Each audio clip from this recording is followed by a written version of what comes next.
Well, I'm very glad to be here. It's good to see you.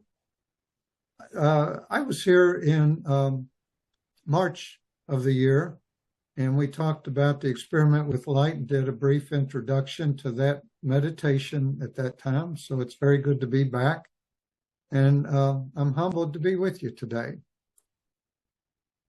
Some of the sources that we use in this are from other times and places, and so they're written in the language of those times and places. And I invite you to translate them into whatever works best for you. And I use Christian terminology, though not exclusively. And again, feel free to use whatever language that is meaningful and comfortable to you in this conversation. And what I'm going to do with each screen, I'm going to briefly share the screen to show you a slide. I'm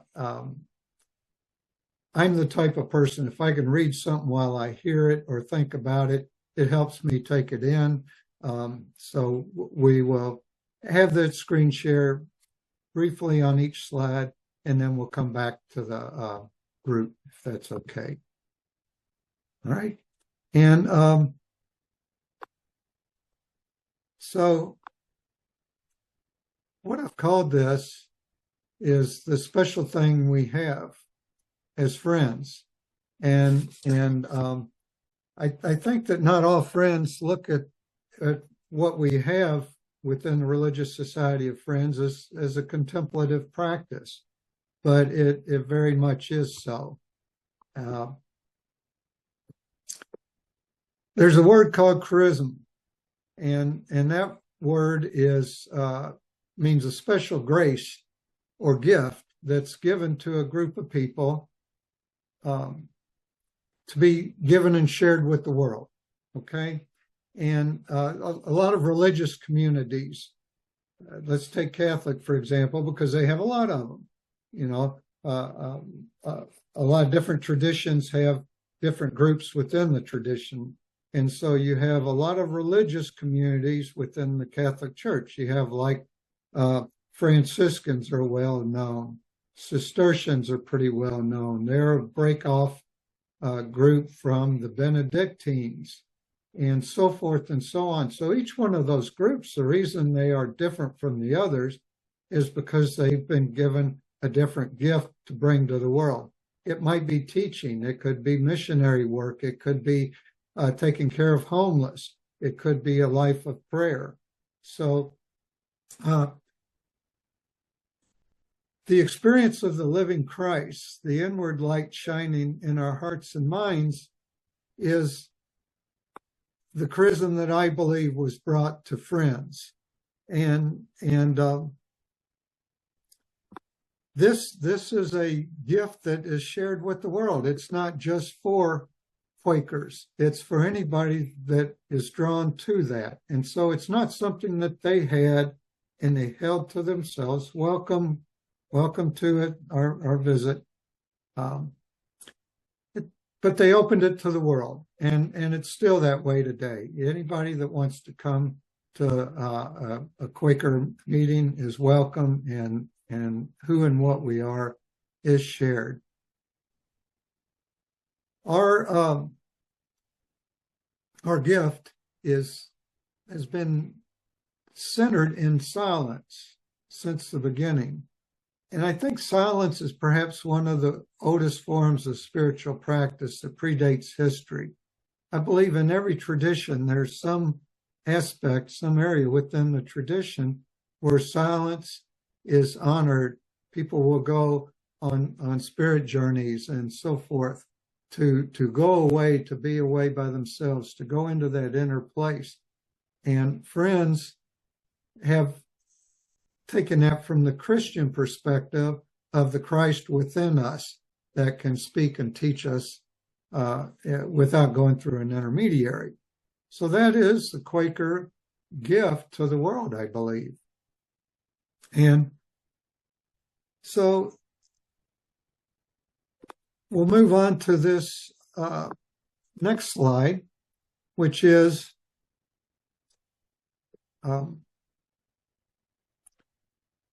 the surging call. Now, I don't know if you are familiar with Thomas Kelly. Thomas Kelly is a 20th century Quaker who was a mystic and speaks from the mystic tradition within Friends. And he talks about this connection between us and the what he terms eternal love. And this is something that is going on within the heart. It's a call from that eternal Christ hidden within our very souls, and that is always looking to be in connection with us, to guide us, to love us, and to lead us to our deepest and truest selves. Now, this deepest and truest selves is not a term that is strictly held by Quakers. That's a term that a lot of traditions use. And we hear people like Richard Rohr. Richard Rohr is a Franciscan monk, friar, who is a mystic. And Richard Rohr has a community that is bringing what he terms non-duality, trying to spread that to members of the world. And he comes from the Christian perspective. Thomas Merton also uses the term true self. Thomas Merton died in the 70s, I believe, in Bangkok. He was attending an East-West monastic conference. And so he was seeing the correlation, the connection between the Eastern ways and the Western ways in this level of being. So he often talks about going within to the true self as well. And so, we look at this, and where does this place Quakers in the expanse of the traditions of the world? I'm posing that to you as a question, if you care to respond. Sir, you've joined us recently. Is your name Carol? Is that you? Yeah. I want to welcome you with us as well.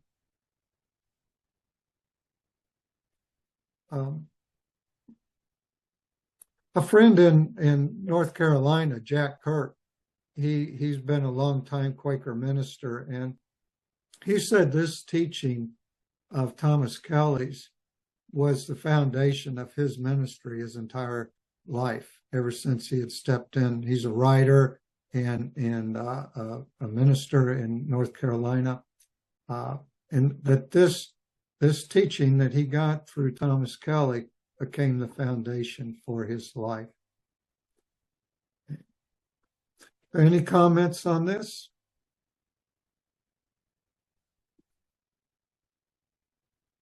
It does fit in with George Fox and talking about the light within. How so? Yeah, the connection with the light within. Right, that he believed there was that of God in everyone. Mm-hmm. And if he could talk to that, feel at one with that, mm-hmm. that he always has the presence of God within him, and he can act through that, from that in my mind connects with what you're talking about. Yeah. Receive direction and guidance and inspiration. By the way, I think that there are a lot of traditions that see the divine within the individual. I don't think that is something that us Quakers that's not unique to us. I believe there are a lot of traditions that hold that, and that's one of the connectors, that we have these various connections that we find at all different levels. And I'd like to look for the bridges rather than the hedges. My my joy in life is helping people connect with the divine. And I think that when that happens, we start to view the world around us different. You can't view the world the same when you start seeing, experiencing the divine within you and around you, and know that that is the same experience of others on the planet. So it kind of changes the world view in my respect. But this is not always easy to talk about. And one of the things about describing the spiritual experiences of silence is that it's difficult to find the words for that. Now, I like to think of it as like, we try to catch the sea. If we want to gather up the sea, and if we take a net out and throw it out into the water in the sea, the net doesn't catch the sea. Or if we wanted to catch a butterfly or a moth or something, and we took a net and went out, we can catch the butterfly or the moth, but we're not going to catch the air. And it takes a container to do this. And we are that container. And I think that was kind of what George Fox and others in all these different traditions and different ways discovered, that we're the container. We're that residing place that holds the divine. And that's true. But describing what occurs is not easy. And does anybody want to talk to that? We have to use metaphor and allegory often. It's like this. Or we use a term, light is an example. Light is an example to try to describe what is experienced inside. What are some other metaphors that are used? As I said, I'm in Puerto Rico, and I've been here on and off for a year now. And instantly I started looking at pigeons. Pigeons are really interesting animals. And once I visited a friend in hospital, and then I went to sit on the wall in front of the sea, just to look at the sea. And this pigeon sat next to me and stayed there for 30 minutes. I mean, I grabbed a camera at some stage and videoed it for about 5 minutes, but he was there for 30 minutes. He was not going to leave till I left. That was, I tell you, it was amazing. Did the pigeon have anything to say? He looked at me. He just kept looking at me, it was as if he wanted to make sure I was okay. That's really what it felt like. Just sort of sitting there. Were you in distress at the time? I really wasn't. Mm-hmm. No, I mean, nothing worse than usual. I mean, I certainly, no, I really wasn't, but I really appreciated him being there. I mean, the companionship? Lovely. Absolutely lovely. He kept looking at me. Wait, what's going on? Yeah. So that was interesting. But animals are like that, though. I mean, we see things in animals. We see things in science. Yeah, that is true. You have to look for it, but you have to look for it. I remember when in 1995 I had a small baby and three sons and a daughter, and I was about to lose my job. Everything was miserable, and my husband lived in Germany, and I was really, really pretty upset. And then I walked through the snow. It was in January, and I saw this rose blooming. Mm-hmm. And it felt like my father was telling me, "Hey, it's okay." Yeah, that's what it felt like. Yeah. Yeah. You brought up a very, very important point there, is learning how to look for it. Yes. that is that's a key in a very large way to feeling this connection with the world around you, the inner and the outer. We also often can dismiss what we're experiencing inside as, oh, that's just a crazy thought, or, God really going to talk to me? Or like you say, this animal shows up, or something like that will draw your attention to something else. And the wind kicking up all of a sudden that has Carl Jung has a term for something called synchronicity, right? When seemingly totally unrelated things occur. And the thing that makes them important is what? There's a significance to the individual. The individual draws a significance between the event or the occurrence. And so, yeah, learning to see, learning to hear, listen. And that's kind of what we're talking about today in learning to listen. This is a precursor to listening, we might say, is cultivating a state of silence. Let me take a minute. I want to share with you a little bit of my religious philosophy, my theological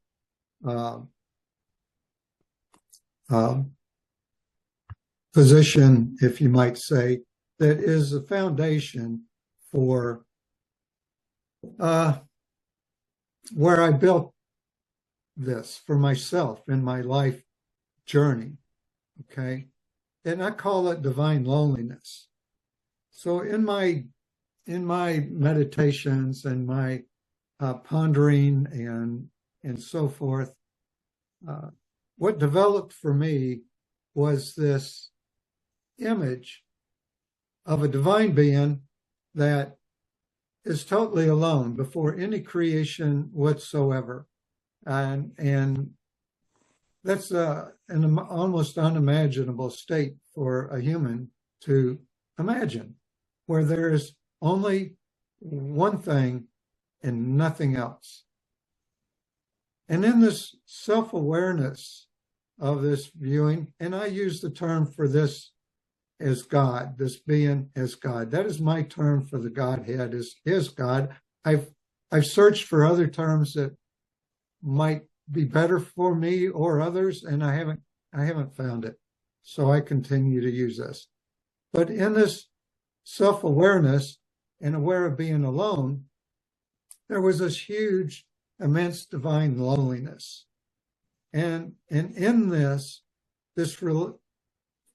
developed a reflective self known as the Son, or as John's Gospel tells us, the Word.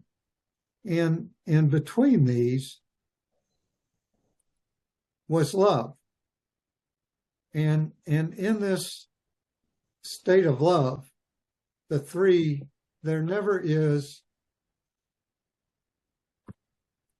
any discord, or there's always total alignment, always total love between that.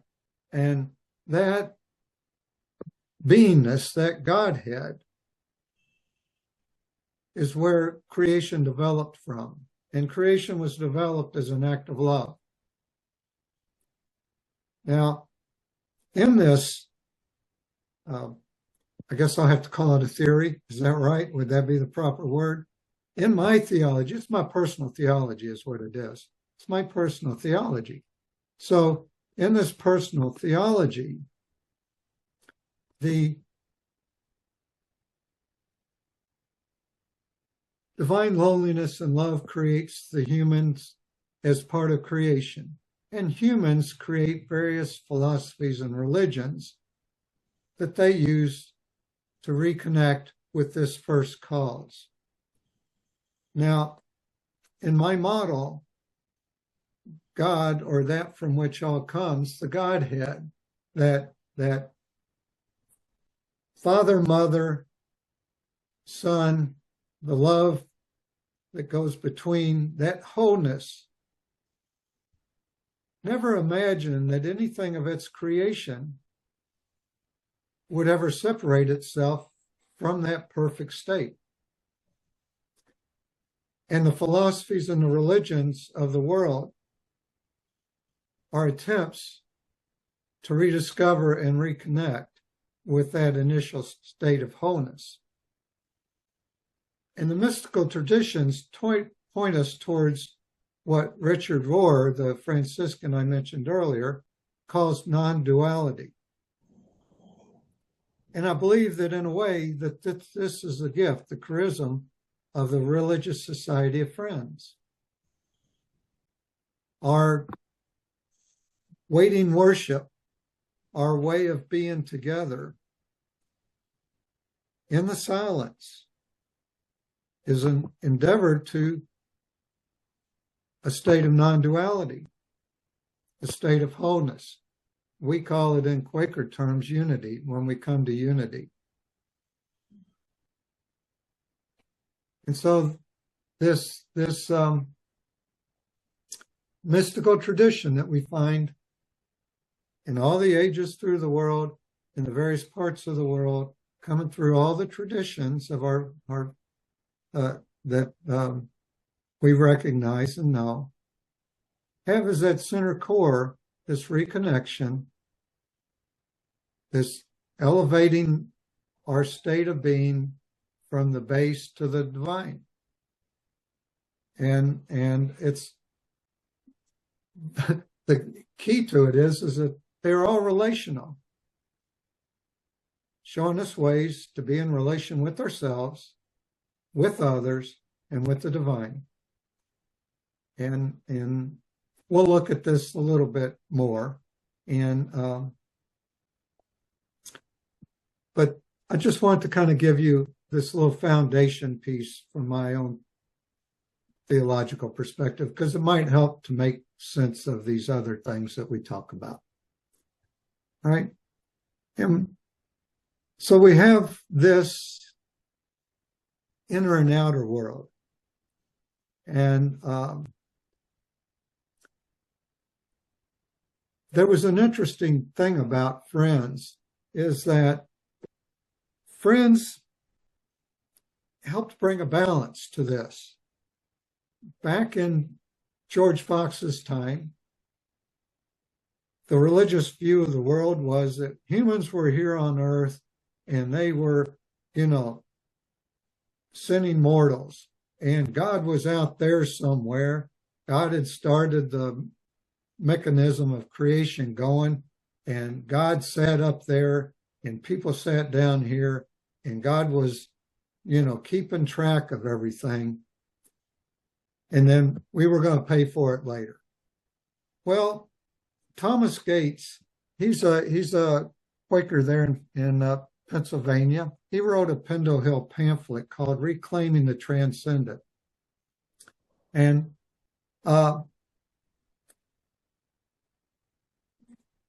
what he's talking about in this is the Friends discovered the Christ within them. George Fox did, and taught other people how to discover it within themselves.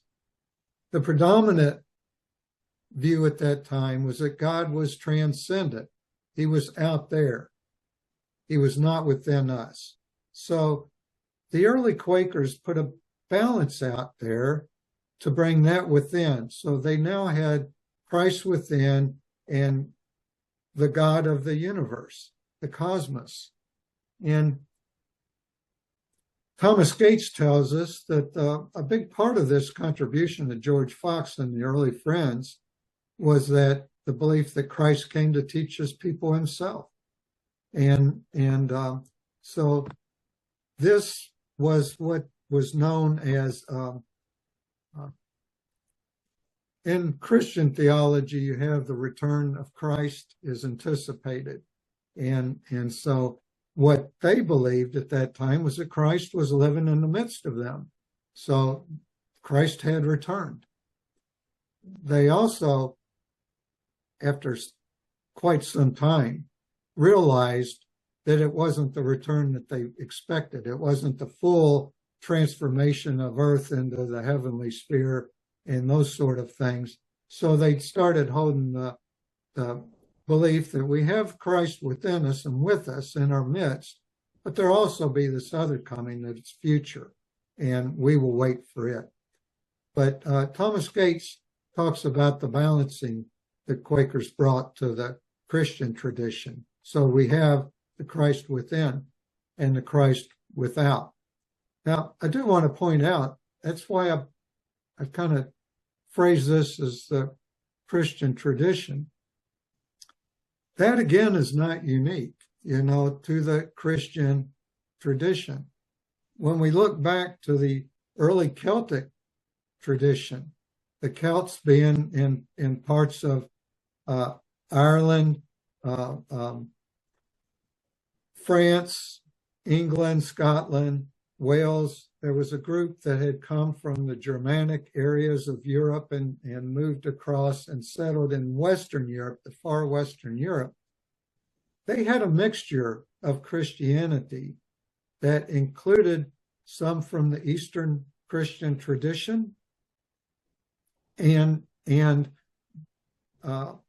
when Patrick helped develop Christianity in Ireland, what was different with that from others was he allowed the indigenous people to remain the indigenous people. All right. They didn't have to become something else. They incorporated this into their own life. So when the Romans came and conquered Europe, they didn't get that far. The Romans weren't in Ireland. The Romans didn't get to Wales. They didn't go up into Scotland. They got part of the way maybe, and they got up into England and they went, but they were stopped in the northern part of England. So you had this group of Christians who maintained a different take on Christianity. And if you read the Lorca, like it's known as St. Patrick's breastplate, he is talking about, he's praying for protection, and he's talking about the Christ within, the Christ above, the Christ behind, to my right, to my left. And this was an integrated Christ, that God wasn't just out there somewhere. God was alive with them and within their life and within the world that was around them, which is a very different take than what the Roman Church had. And so we have in various places around the world how these threads continue to thrive. Even when they're being pushed down one place, they're going to come up somewhere else. And so that is the part on balance. And like I said, this thread that gets pushed one place shows up another. There's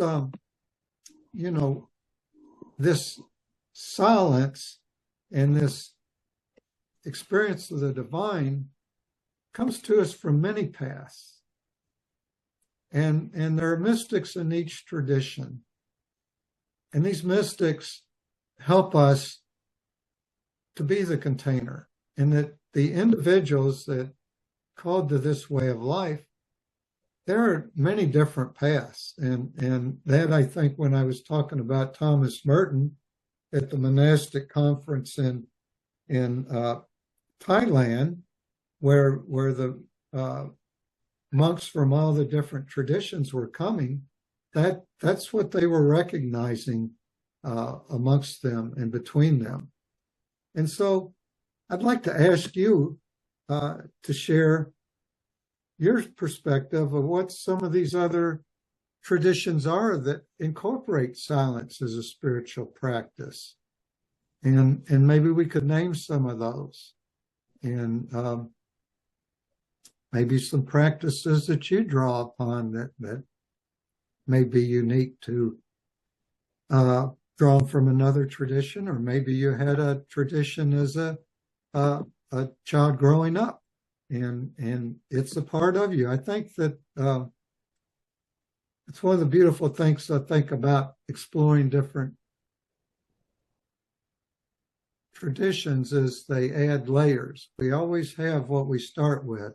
And excuse me, but I should have mentioned this at the beginning, but there are two of them, and you never know when they will pop up. So, yeah. Buddhism. Yeah. Buddhism. Sure. Yeah. In fact, that's how I came to be a Quaker. Is that right? I was going to on Sundays I was going to the Episcopal Church, and I had 3 sons at that stage, and my husband, as I said, lived in Germany. And I saw an ad for a Buddhist study group, and it said free childcare, and that got me. That was it on a Saturday night. I just thought, this is perfect. So for a year and a half, I was part of a Quaker, a Buddhist study group, which was great. And during that time, this was 1990 and 1991, we started bombing Iraq, and it was just horrendous. So anyway, after that, and after I decided I couldn't be an Episcopalian anymore in New Jersey because they thought the war was a good idea, I took the children to Quaker meeting, and that was it. Yeah. But it was the same thing. I mean, we would sit and be silent, and we had these meditations, like focused on your breath coming in, going out, and there were various other meditations like that, and walking meditations. So it really helped when I started going to Quaker meeting because I knew what to do, and Yeah. Thanks. Who else? So I'm actually planning to attend a silent retreat that's coming up in the spring. So it's in Shelburne Falls, Massachusetts, and it's a new school of thought that I am not familiar with. It is new to me. It's called Vipassana. I believe it's part of the Hindu tradition. So I'm looking forward to that in the spring. And that's going to be a silent retreat for, I believe it's about 10 days. And Wow. and so you're encouraged to, I mean, they will have like these lessons where you listen, but a lot of the day is spent in meditation, and you are encouraged not to talk to anyone else, and you're supposed to put your phone away and all that. So it's going to be challenging, but I'm looking forward to it. I want that disconnection for some time and to try to seek the light within, which is a very similar concept in their tradition as well. So Right. Yeah. Thank you. I hope you enjoy that, and I'd love to hear about your experience afterwards if you ever would care to share it. Yeah. sure, I would love to.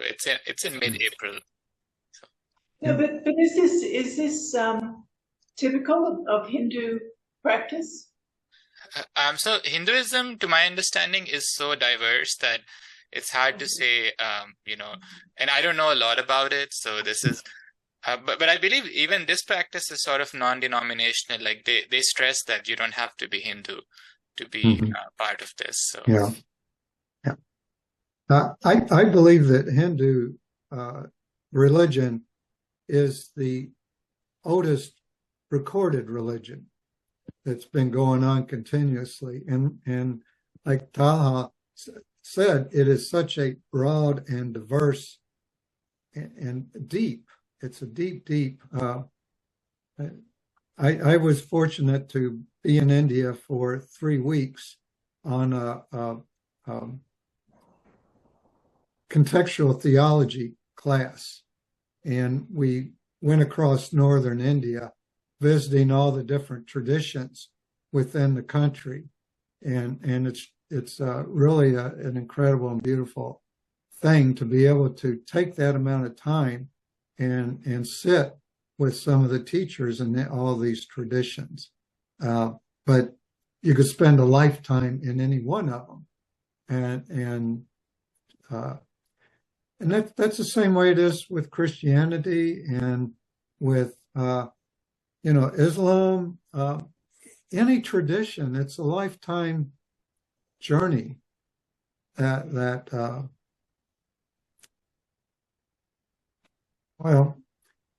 we can, it's good to learn about other practices And sometimes we find something that's really a good fit for me, and I can incorporate that into my practice. But we can't be everything, and we can't do everything well. And if we go from here to there to there to there to there, how do we ever sink into the depth that we're looking for? But understanding some of all the traditions and learning, it helps respect and appreciate and welcome those traditions as part of our world. And that hopefully will be the goal eventually, that will help to bring peace to the world, as it can happen through the religions of the world. If the religions of the world can appreciate what each one brings to the table, it'll be the best feast you could ever imagine. Yeah. And this discussion reminded me of a childhood memory. So I was raised Muslim, and so in Islam, as you know, every year there is a holy month of Ramadan, and basically in that there's an optional tradition that usually older people follow because they have more time on their hands, and so you can the last 10 days of Ramadan, or you can also shorten it to 5 or 3. I forget the exact numbers, but there's like a certain part of Ramadan where you can sit in silence. So and during that time, you just pray. You don't talk to anyone. And usually some family member will be giving you food, and you just stay in your room, or you can also go to the mosque and stay there for the period of 10 days or so. So my grandfathers and my grandmothers would often do that once a year. Wow. And I never thought of it as this like silence, from the perspective of silent worship until just now when we were talking about this. So that's neat. Yeah, that's wonderful. Yeah, thanks for sharing that. That's great. Sure. Yeah. Well, this kind of helps us move into the next section, which is this, what are we talking about here? Meditation or contemplation. And as you can see on the screen, I'll just let you read that for yourself. And there are many ways. I'm sure we could probably spend a full day talking about this, but for our purpose today, I'm suggesting these two definitions. I'll give you just a minute to look them over, and then I'll take the screen away. Okay, that's not a lot to read. So I'd like to hear your thoughts on this. Daniel, I can comment that my experience of meditation is quite different from yours. Okay. Say more, please. That when I meditate anyway, I go into a space of silence, but sometimes I have an experience. Like one time I was in Florida at an ashram where everybody was there to be silent, but part of the experience of going to this ashram was meeting a much more experienced meditator. And one of the things he did when you went there, as part of a greeting, he would put his hands on your head. And he asked if I felt anything. And I said, well, not really. And then he put his hand on my fontanelle. And it was like having a little heart beating inside my head. It was amazing. And I seriously did feel a physical connection to some kind of divine energy. And for me, that, or the silence, the absolute silence, which does include connection, is meditation. Okay. Anybody else want to speak to this?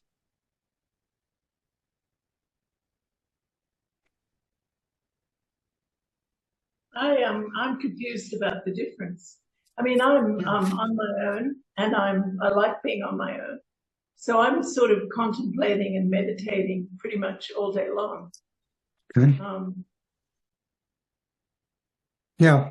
So Did you have more? Okay. I think the point that I'm trying to make here is that sometimes we will meditate on something. There's a term that you may or may not be familiar with called Lectio Divina. And that is a practice of taking a reading, something to read, and you read it, and then you sit and meditate upon it. And you might do that 3 times. And it might only be 1, 2, or 3 lines. It's very, small bite at a time. So you could take a book and spend 2 years going through that book by means of Lectio Divina. Okay. Yeah. Was Carol trying to speak? Yeah, I thought I saw something, but I think Okay. he's on mute. Okay. Ray, you're muted. Maybe trying. Yeah. Well, Carol, should you be able to get Ray. unmuted, please just speak up. And It's Ray. I wasn't able, I didn't catch that. Thank you so much for pointing that out to us. And he perhaps will figure out. There you go. You're unmuted now. Please. Yeah. Hi. Welcome. Thank you. My experience is that God speaks on his own time, in his own way, about what he's interested in. Uh-huh. All I have to do is listen. Right. Yeah. Thank you for that. Yes, that is true. And that's what in this, we're going to move into the next slide. Let me move on into the next slide. I think that will help make the point that I'm trying to make. Here we go. All right. Silence or quiet. So we talk about meditation or contemplation. Maybe there's not a difference. I think there is a difference, though, in silence or quiet. And so here's a definition that I found online that I thought fit pretty well with what we're talking about. And it talks about the difference between, quiet being something more that it involves other people, whereas silence is an interior thing. And that's the point that we're trying to make here right now, is that whether we call it meditating or contemplating or whatever it is that we are engaged in, what we're talking about here today with silence is creating a state, a condition. It's like a movement or a portal that is personal yet universal. It's here, it's this and nothing else. It's purity. All the stuff of the world is put aside for a minute. We're opening ourselves to be a receptacle. This container we talked about earlier. So that, as our friend just expressed, when the divine is ready to speak, we're ready to listen. So I think if we go back to where we talked earlier about this whole thing being about a relational aspect between us, ourselves, others, the divine, we can get so busy in life that we don't see or hear. As you were talking about, you saw that pigeon there.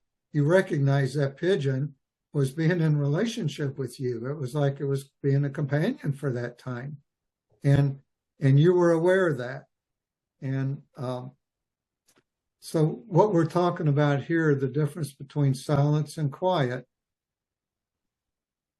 is that state of being. And we're not just being polite. We're not just talking. We're being quiet because of everybody else around us, like being in a library or something like that.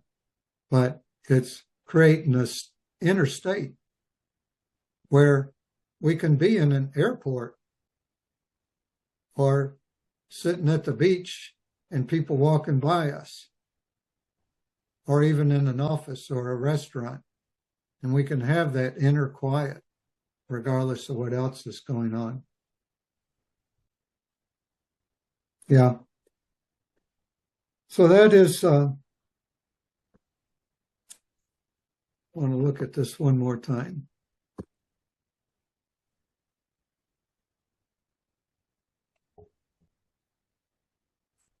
So is this making sense to you? Sorry, what does MFW stand for? I'm sorry, meeting for worship. Okay. So I'll be happy to explain that to you, but the Quaker meeting is known as a meeting for worship. And so that is a specified time and place to come together to sit in what's known as waiting worship, which is done in silence. And so yeah. Right. I believe this morning we had the meeting for worship and then the meeting for business, right, Lewis? We had both. Yeah. There you go. Oh, you really are jumping in the deep end here today, aren't you? Yeah. You like to swim in the depths. No, you're very, very welcome. Thank you. Why don't we take 3 minutes here? And I'm going to time it so that we do. And let's just be quiet for 3 minutes. Let's Should we just be quiet do or be silent? Just be quiet. We'll just be quiet for 3 minutes and see what that's like. Okay?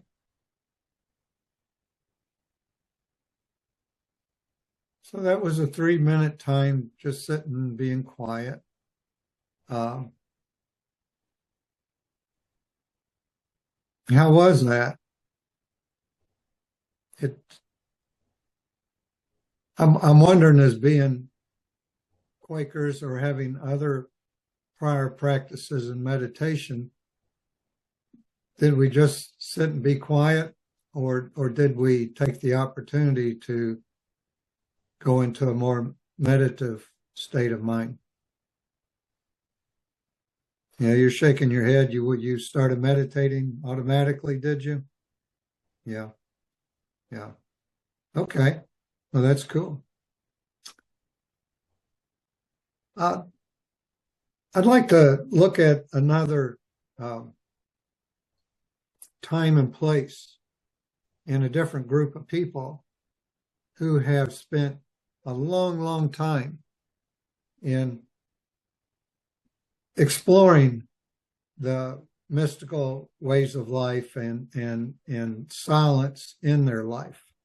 And this comes to us from the Eastern Church. And there's a text that is known as the Philokalia.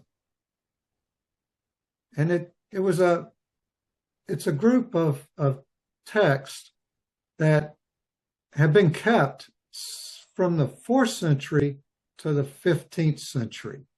Okay, so for over 1,000 years, they combined the records of these monks who were living apart from the world. And this mystical school, they call it, they use, this is an introduction to one of the publications. But in this introduction, he talks about words that to a Quaker would stand out. An inward prayer. We talk about inward light. The early Quakers saw this as not something that was starting from within themselves, but was coming from without and coming in. And it was an inward direction to their heart. And talks about the seed, the divine seed implanted in the hearts. And that's a Quaker term that is very familiar to us. The seed within that can either be cultivated and sprouted and grown or lay dormant. But the interesting thing here that I like about this is that this man that's writing the introduction to the text is talking about we need to live a life that sets us up to where we can then develop this inner life. So some of the terms they were using would be what, as friends, would be talk about that we would be living the spices out in our life, living a moral and practical and religious life, not just in our daily prayer life and so forth within our meeting, but out in the world. And what this person was saying, that the inner and the outer complement each other, and that people that focus too much on the works of the world, be they good works, they may be totally unselfish individuals that are doing everything they can to create a better world. But if the inner practice is not maintained and developed, they're going to run into the risk of burnout. And we hear that happening to people all the time. Talk to anybody in the medical profession today, and they talk about how hard it is and the burnout that they're experiencing. Educators feel the same way. And so it's very important that we talk about this balance that we had earlier, finding that spot between the inner and the outer. It was referred to earlier as an isthmus, that little stretch of land that connects between the two. So I'd like to hear your thoughts on this. And I also wonder, if all that we're talking about, could this be considered like an awakening as a person walks through the journey of life and is exploring the inner world and connecting it with the outer world? Is that something that could be considered an awakening? What do you think? Daniel Pink Dandelion talks about a difference between inner and inward experience. I'd like to hear your thoughts on that difference. Yeah, okay. Well, I don't know what Pink Dandelion's take is, but we have in the early Quaker text, if you read that, they almost always talk about the inward life. So it was a relational thing between that, the vine outside of us, the whole thing that's within and outside both simultaneously, but this relationship, this connection, and the inward light would come and fill them and help them to see, as we talked about in the experiment with light, where they might be having challenges in themselves and in the life around them, and help them understand how to clear up these things that are hindering us in our development. And then it helps us out in the world. Okay? So somewhere along the way, we started talking about the inner light as like it's something that is only personal to us. It's ours, it's mine. And we each have it. But it's a more personal thing. And I'm not sure exactly how that transition occurred. It is perhaps one way. There's not just one way to approach these things. We have to look at it almost as a matrix. It goes this way, it goes that way, it goes in all directions at once. But if I'm only focused on the inner light, if I go in and I meditate, and so this, back up once. step and talk about what happens when we meditate. I don't know what happens with you when you meditate, and you don't know what's going on with me. Where I am, my experience, I can try to explain it to you. That's what we were talking about earlier. You know, sometimes we come up with what we might say are concrete thoughts and ideas and that sort of thing. Okay. But for one person, it's a purely psychological event. Okay. They've taken this and they've released everything that's around them. And for them, it's a psychological exercise. For another person, it's a little bit more than that. They're connecting with their soul, and they may have a different perspective. And then for another, they're being open to the divine to come in and guide them.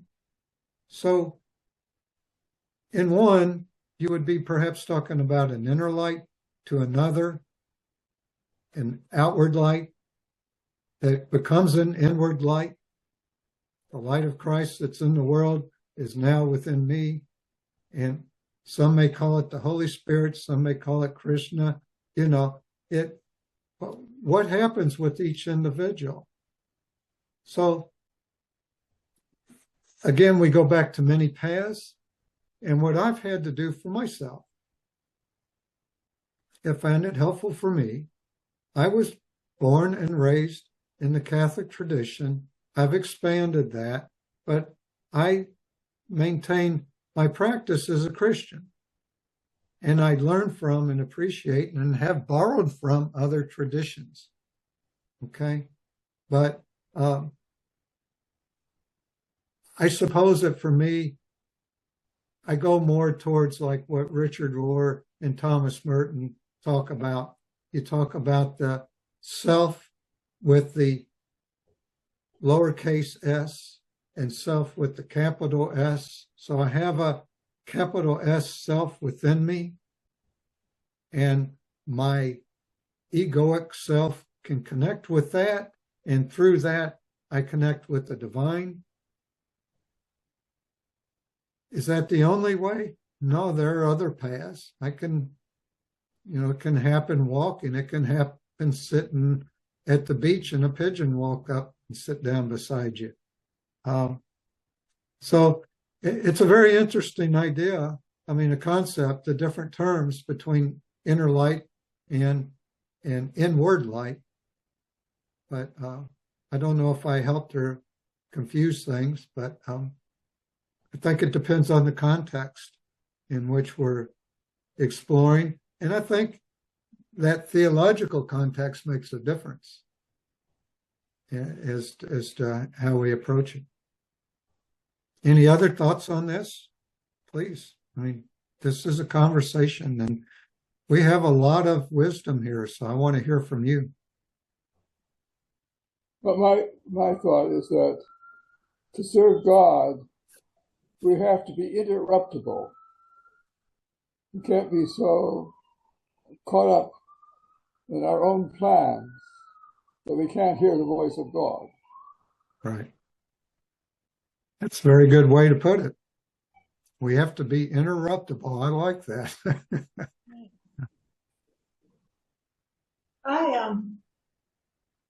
I just always have this vision of a light in a path. I do a great deal of walking, so I mean, I'm on paths a lot. And of course, when I'm in New Jersey, I'm generally in the woods. But that's what I'm always seeing when I'm in silent worship. It's looking at a path and realizing that there's one way to go that's a good way. Right. And don't go the other ways. Right, right. So it's actually literally. Yeah. There could be dangerous paths. That's true. There could be dangerous paths. Yeah. But I really find, though, that meeting for worship twice a week, which we do, and we do it on Zoom, is incredibly helpful. Uh-huh. It just straightens me out. I feel like I'm getting back on track. And that's it's really, really important. Yeah. And that's, and often some people don't understand that. Right. And it's hard to explain. Yeah. There's a different energy in the collective experience of that, isn't there? Yes. Yes. Oh, yes. Definitely. And that's an interesting thing. Some people have difficulty experiencing that through Zoom, but when we're talking about the spirit that is universal, you can be anywhere in the world and connect in that way. And Yeah. Well, I mean, I was taken away from where I was born when I was 6 years old. So I've always been connecting with people remotely. I mean, all my life. Yeah. So Zoom to me is natural. I mean, Yeah. better than writing letters. It's easier, yes. Which is what, and it gets there quicker too. Yeah, right. So I mean, I think it's terrific medium, really terrific. Well, this kind of moves us into the next slide. So, what we've talked a lot here about today is getting to a place where we can be interrupted, as was so nicely put. I like that. And another way to say that is we move from our head to our heart. And we've already talked about some of the things that I wanted to talk about here in this, but Thomas Merton, the monk who I mentioned, who, by the way, is lived at a monastery in Kentucky, which is where I'm from, and I've spent an 8-day retreat at that monastery a few years back. But Thomas Merton talks about it this way. He says the concept of the heart refers to the deepest psychological ground of one's personality, the inner sanctuary where self-awareness goes beyond analytical reflection and opens up into the metaphysical and theological confrontation with the abyss of the unknown, yet present one, who is more intimate to us than we are to ourselves. I mean, that's saying a lot there, which in some ways reflects what I was talking about of this being more like a matrix than a straight line, where there are these convergence of different things. We have our psychological self, we have our physical self, we have our spiritual self, we have the world around us, we have the world that we've made up, our perspective of the world. And these all come together. And the head wants to run it all. And that can get us into some trouble. So the idea is to become interruptible, to move to the heart. The heart is what's open to the divine. The head may want to know. The head may actually very much want it. But that's not the portal so much as through the heart. Doesn't mean we can't receive inspiration through our head. We've all done that. We've all had inspiring moments. Excuse me. We're trying to think of something. We're working on an idea, and an inspiration comes, and it's wonderful.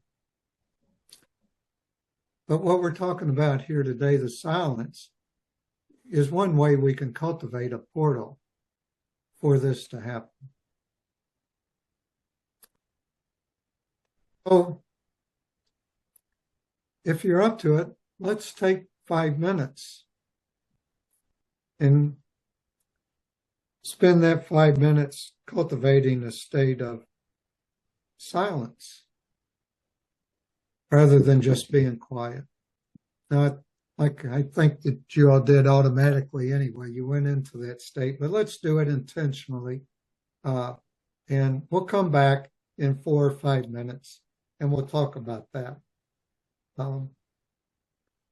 I believe you are all experienced at some level in this, so I won't go over any of the little helpful hints that we have for going into that state. I'll be happy to talk about it later if we want to. So let's take 4 to 5 minutes to release the thoughts to create that stillness, that open, silent container, and just be where we are right now in this moment.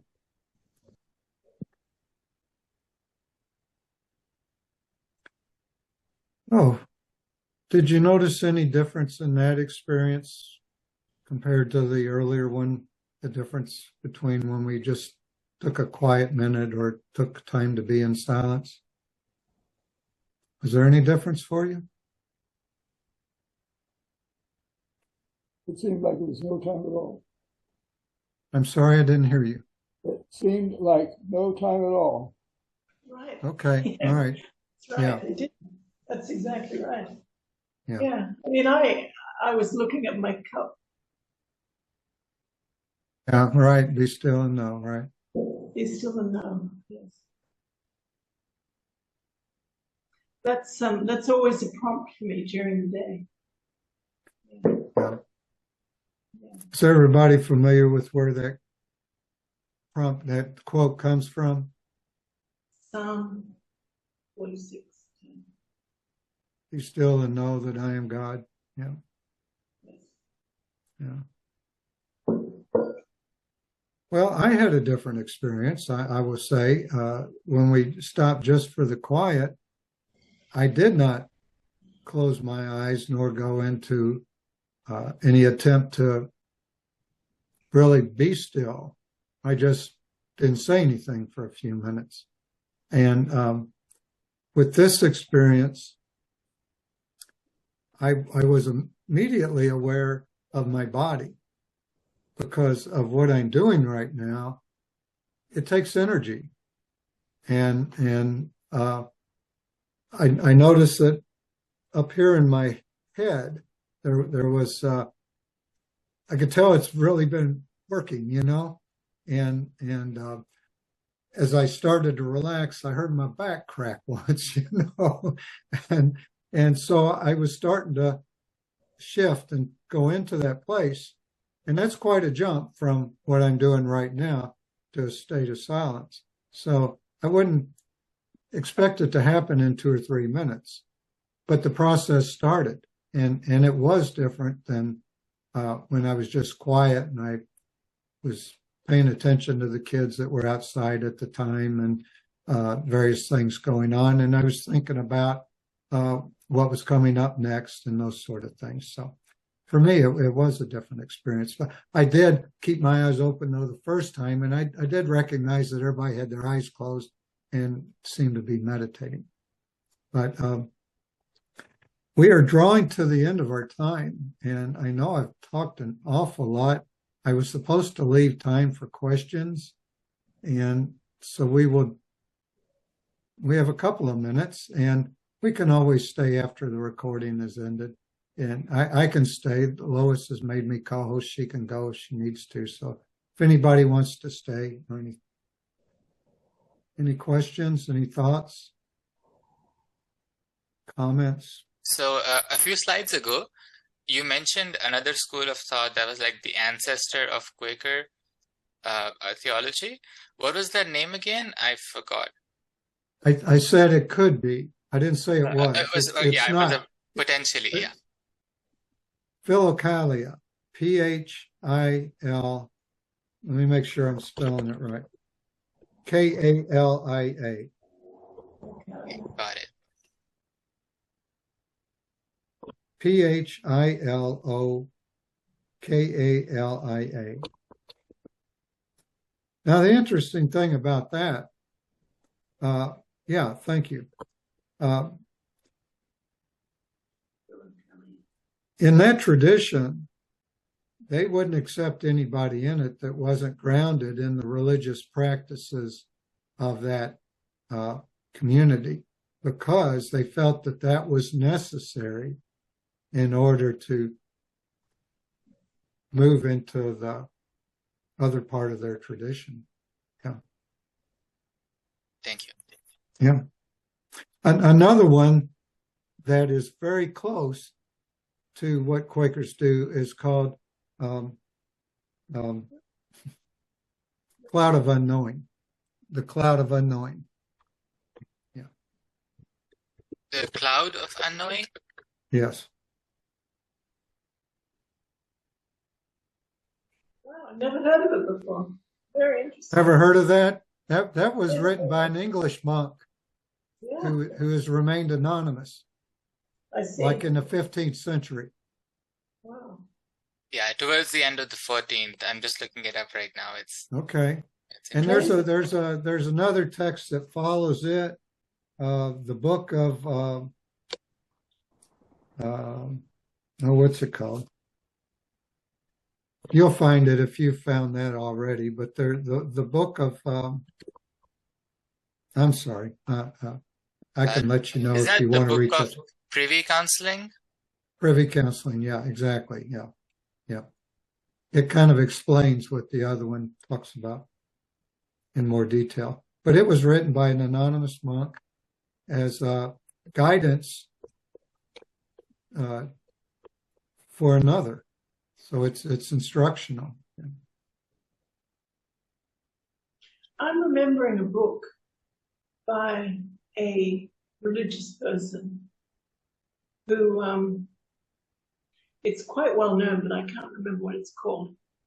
But this man was told to pray without ceasing. And he kept walking around saying, pray without ceasing. Do you know what I'm talking about? It's a book. Well, Yeah. there's that's taken out of scripture. You know, we're advised to pray without ceasing. And so this the Hezekiahist, which is the group that Philokalia comes from, they have what's known as, have you ever heard of the Jesus prayer? It goes something like, Lord Jesus, have mercy on me, a sinner. They would say that continuously, all day long. And that was their way. There are other methods of praying without ceasing too. And Brother Lawrence, I don't know if you've heard of him, but Brother Lawrence was another monk who was known to stay in a continuous state of prayer while he was working in the kitchen. And so his just constant conversation and being open to God, you know, just talking to God as he would work and so forth, which I think more people than we realize do that, especially people who have a slower pace that aren't engaging with others, maybe engage with the divine through their day.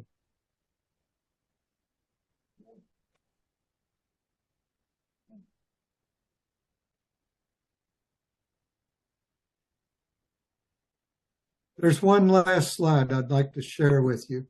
This showed up to me just last week. I'd never seen or heard of it before. And it's a song by this state, and it's called Silent Awakening. There's a song by Tina Malia, and this is the text of the song. And it goes, I dreamt I was born a girl, living alone in the world. Passing the hours away, I looked into the face of sorrow, tempted by the taste of tomorrow and the scent of yesterday. But that was only a dream of a dream. This world is not what it seems. We are the roots of the banyan tree. We are love offered on the wing that stretches across eternity. We are a chord in life's symphony. We are the silent awakening. I dreamt that I could not find you, always a step behind you. Could not see your face, wandering around the maze of illusion's dusty haze. A soul with no resting place, and only love can lift the veil away. Only love can take its place. And I have traveled long and far just to come home to your grace. Thank you so much for allowing me to share this, my joy with you today, for being here. I hope that you have gotten something from it. I know I have. I've learned from you today. I always do, and that's the beauty of it.